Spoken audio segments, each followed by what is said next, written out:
Dans la leçon précédente, nous avons vu le fonctionnement de la condition simple et le fonctionnement de la condition avec alternative.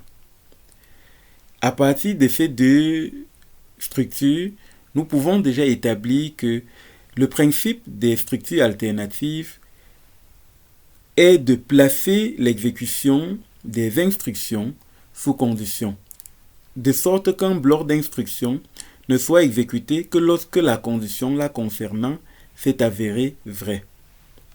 Dans cette leçon, nous allons aborder la structure des conditions successives. Et il faut noter ici qu'on aura affaire dans la même structure à plusieurs blocs d'instructions placés chacun sous le contrôle d'une condition. Et les conditions ici sont interdépendantes, c'est-à-dire que chaque condition dépend de celle qui la précède. Pour mettre en évidence cela, nous allons passer par un exemple.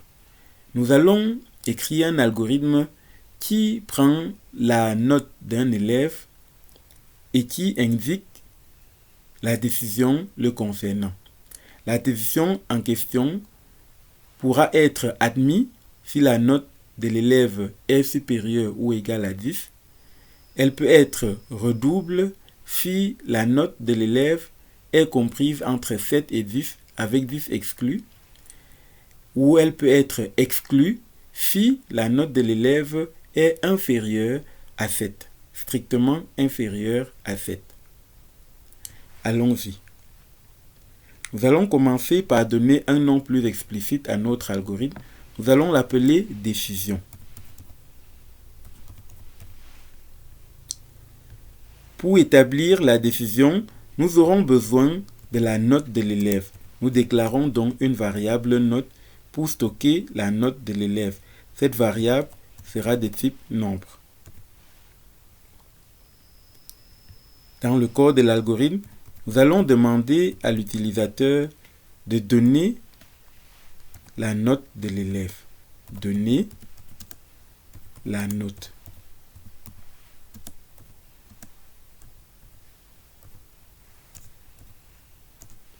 Ensuite, nous allons le permettre de lire ou de saisir une note qui sera stockée dans la variable note.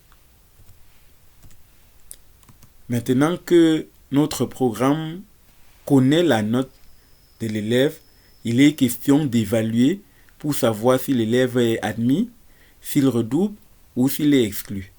Pour cela, nous allons utiliser la structure des conditions successives. Si note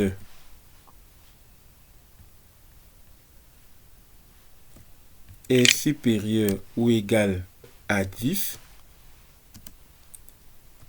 alors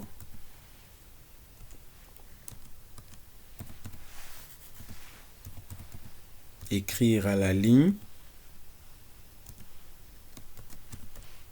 admis. Nous allons apporter une petite subtilité. Nous écrions admis en vert.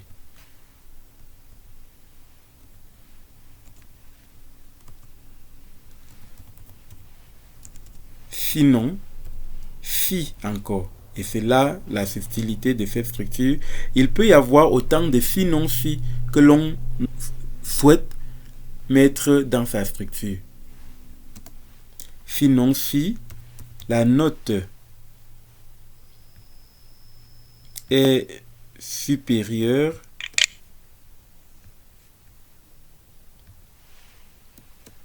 ou égale à 7, alors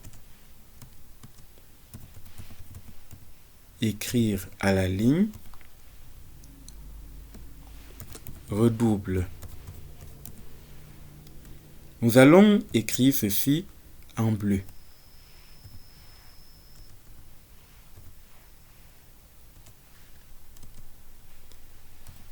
Sinon,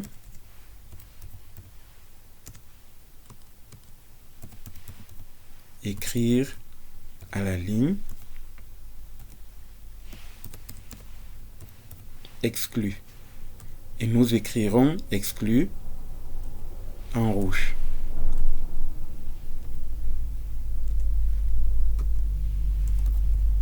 fin si, à ne surtout pas oublier. Voici donc notre algorithme au complet. Nous avons 3 blocs d'instructions interdépendantes avec 2 conditions aussi interdépendantes. Lorsque la note est supérieure à 10, c'est-à-dire si la note est testée supérieure à 10, la machine écrira admis et elle n'évaluera pas la suite de notre instruction. Sinon, c'est-à-dire si la note n'est pas supérieure à 10, elle est donc inférieure à 10, la machine vérifiera si elle est au moins supérieure à 7 et si c'est le cas, elle écrira redouble et elle n'évaluera pas la suite de notre structure. Mais sinon, et ça ici, vous remarquerez qu'il n'y a pas d'autre test parce que le dernier sinon constitue ce qu'on appelle le cas évident. On n'a plus besoin de tester parce que la note n'ayant pas été supérieure à 10, n'ayant pas été supérieure à 7, est automatiquement inférieure à 7 et donc on peut y placer exclu. Faisons un test. À ce niveau, la machine me demande de saisir une note. Je vais lui donner la note de 8 et si je valide, je peux voir que la décision est redouble.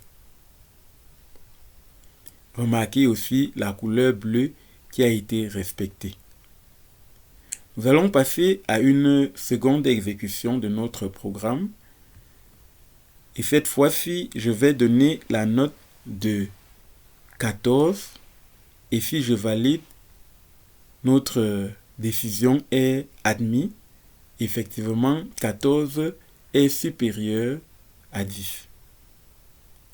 Bien évidemment, pour un dernier test, si je lance mon exécution et que à ce niveau, je donne la note de 4 sur 20, la décision est exclue et vous remarquerez que chaque fois, la couleur est aussi respectée. Bien évidemment, le jeu de couleurs est facultatif, comme nous l'avons déjà dit. On peut très bien l'enlever sans que cela ne gêne le fonctionnement de notre algorithme.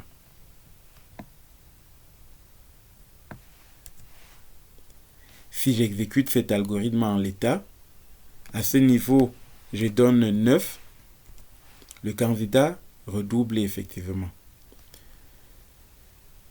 Ce qu'il faut noter, c'est que dans une structure alternative, il peut y avoir autant de blocs d'instructions que l'on veut, mais au final, un seul bloc est exécuté. Un seul bloc est exécuté.